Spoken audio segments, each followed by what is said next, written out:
¿Alguna vez te has preguntado dónde estaba Dios cuando crucificaron a Jesús? Comprender esta pregunta podría transformar profundamente tu camino de fe. Muchos creen que el pecado nos separa de Dios, pensando que su pureza y justicia le impiden siquiera mirar el pecado. Sin embargo, esta creencia generalizada puede ser incorrecta. Un malentendido común entre los cristianos es que Dios abandonó a su Hijo en el momento crucial de la cruz, especialmente porque Jesús gritó: Dios mío, ¿por qué me has abandonado? Esta interpretación, sin embargo, surge de una lectura incompleta y fuera de contexto de las Escrituras.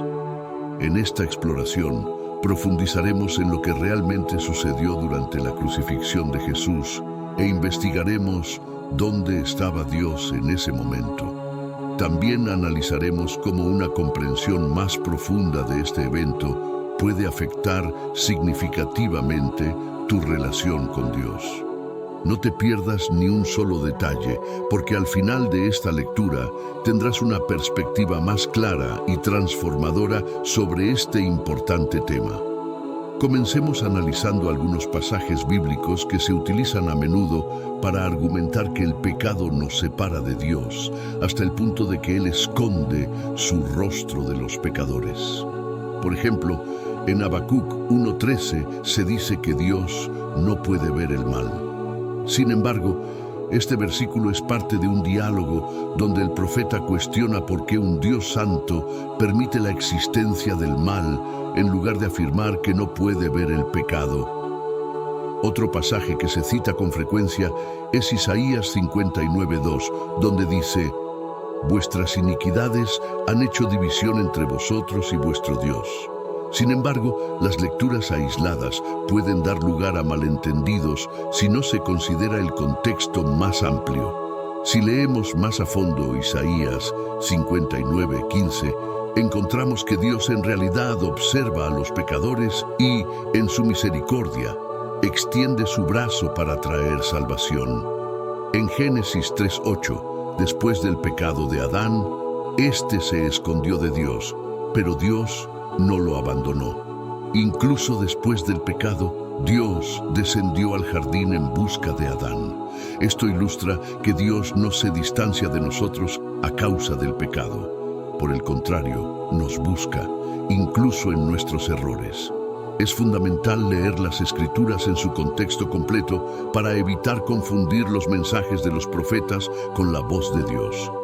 La idea de separación de Dios se vuelve imposible cuando se considera que Cristo sustenta todas las cosas. Colosenses 1:17 dice: Él es antes de todas las cosas, y en Él todas las cosas subsisten. De manera similar, Hebreos 1:3 dice: Él sustenta todas las cosas con su palabra poderosa. Sabiendo que Dios es omnipresente, presente en todas partes, afirmar que el pecado nos separa de Él sugeriría que el pecado tiene más poder que Dios, lo cual claramente no es cierto. En Romanos 5:20 encontramos: donde abundó el pecado, sobreabundó la gracia. Ahora, consideremos uno de los malentendidos más comunes: el clamor de Jesús en la cruz. Dios mío, ¿por qué me has abandonado? Esta declaración, encontrada en Mateo 27:46, se interpreta frecuentemente como una señal de que Dios había abandonado a Jesús. Sin embargo, necesitamos analizar esta declaración más a fondo. Todas las oraciones de Jesús comenzaban con Abba, Padre, un término cariñoso que significa Padre. Entonces, ¿qué estaba diciendo realmente Jesús? Al reflexionar sobre las palabras de Jesús en la cruz, es esencial comprender que Él no estaba expresando un sentimiento de abandono por parte de Dios. En realidad, Jesús estaba haciendo referencia directa al Salmo 22, escrito por David, que es ampliamente reconocido como una profecía sobre los sufrimientos del Mesías. Antes de continuar, debo preguntarte: ¿alguna vez has intentado leer la Biblia y te ha resultado difícil entenderla? ¿Te gustaría acceder a material que facilite la lectura y te acerque más a Dios? Si te interesa, haz clic en el enlace del primer comentario para acceder a un método que ya ha ayudado a muchas personas a mejorar su relación con Dios. Volviendo al tema, ¿sabías que el Salmo 22 comienza exactamente con esas palabras? Dios mío, ¿por qué me has abandonado? Era una frase profundamente conocida entre los judíos de la época. Al citarla, Jesús estaba señalando a los que lo rodeaban que Él era el cumplimiento de esa profecía y que todo lo que le estaba sucediendo en ese momento había sido previsto siglos antes. Este acto de Jesús no era un grito de desesperación, sino una afirmación poderosa de su identidad como el Mesías. Es similar a lo que hizo al citar Isaías 61, según lo registrado en Lucas 4:18. En esa ocasión, Jesús leyó en la sinagoga: «El Espíritu del Señor está sobre mí, porque me ha ungido para anunciar buenas nuevas a los pobres». Luego declaró que esa escritura se cumplía en ese momento. Para comprender la profundidad de esta cita en la cruz, debemos mirar el Salmo 22 en su texto completo. En el versículo 4, David afirma que Dios no escondió su rostro, sino que escuchó el clamor de ayuda. Más adelante, en el versículo 16, describe: «Traspasaron mis manos y mis pies». Y en el versículo 18 menciona: «Dividieron mis vestiduras entre ellos y sortearon mi ropa». Estos eventos se cumplieron precisamente durante la crucifixión, según lo relatado en Mateo 27:35. La parte final del Salmo es particularmente significativa. David termina diciendo: «Él lo hizo», una expresión que resuena con las palabras finales de Jesús en la cruz: «Todo se ha cumplido». Esto revela el cumplimiento de las profecías mesiánicas, confirmando que todo se estaba desarrollando según el plan divino. ¿Alguna vez te has preguntado dónde estaba Dios mientras Jesús agonizaba en la cruz? La respuesta se encuentra en las palabras de Pablo en 2 Corintios 5:19. Dios estaba en Cristo reconciliando al mundo consigo mismo sin imputar los pecados a los hombres. Esto significa que, lejos de apartarse, Dios estaba presente en Cristo, restaurando la relación entre Él y la humanidad. No estaba contando nuestros pecados, sino reconectándonos con Él. En Juan 14:11, Jesús declara: «Yo estoy en el Padre y el Padre está en mí», reafirmando que incluso en la cruz, la unidad entre el Padre y el Hijo se mantuvo intacta. La Trinidad, Padre, Hijo y Espíritu Santo, permaneció perfectamente unida. Nada pudo ni podrá romper esa conexión divina.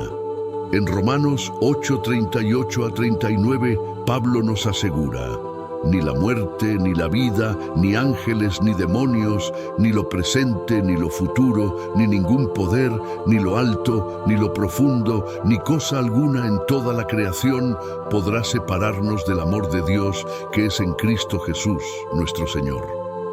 Este mensaje nos recuerda que, para comprender a Dios, debemos observar el amor. Y para ver el amor en su forma más pura, debemos mirar a Jesús.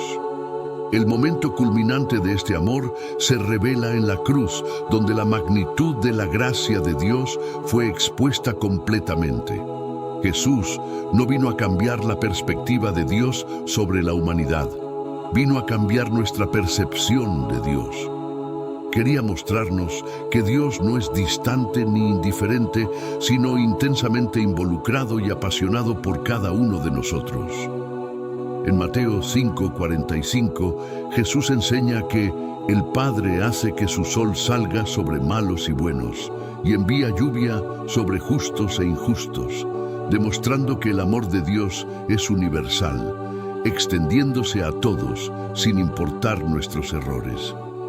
Incluso cuando fallamos, Dios no nos abandona, al contrario, nos busca, como el padre que corre al encuentro del hijo pródigo. La parábola del hijo pródigo en Lucas 15, ilustra claramente este amor. Un hombre tenía 2 hijos, y el más joven, impaciente, pidió su herencia.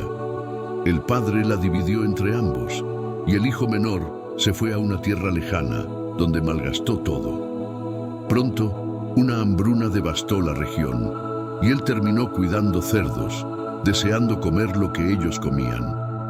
Reflexionó sobre su situación y decidió volver a su padre, reconociendo su pecado. Al verlo de lejos, su padre corrió a abrazarlo y besarlo con compasión, ordenando una celebración. El hijo mayor, al enterarse, se enfureció, pero el padre le explicó que era necesario celebrar.